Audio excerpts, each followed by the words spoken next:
Hi friends, কেমন আছো তোমরা সবাই? এই যে সামনে এই কেকটা দেখতে পাচ্ছ স্ক্রিনে, এটা যে সেই কেক নয়, এটার দাম ছিল 30,000 টাকা। এবার তোমাদের মনে কোশ্চেন আসতে পারে, এইটুকু তো কেক, সেটার আবার দাম 30,000 টাকা কেন? কেন কি কেকের উপর রাখা ছিল দুটো সোনার আংটি, আর কেকের চারদিকটা একদম সোনা দিয়ে কভার করা ছিল। এবার তোমরাই বলো, এই দামটা নিয়ে কি খুব একটা ভুল করেছি? কেকটা ছিল 1 পাউন্ডের। কেকের স্পঞ্জটা 5 ইঞ্চির টিনে বেক করেছি।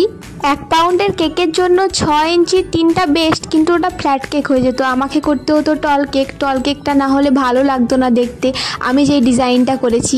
এই কেকটি যেই কাস্টমারটি অর্ডার দিয়েছিল তার ছিল 2 ইয়ার্স এনগেজমেন্ট অ্যানিভার্সারি।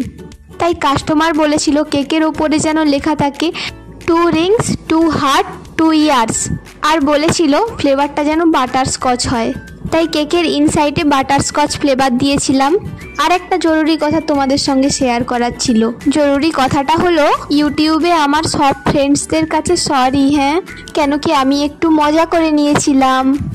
এই কেকটা 3,000 নয়, মাত্র 350 টাকা নিয়েছিলাম।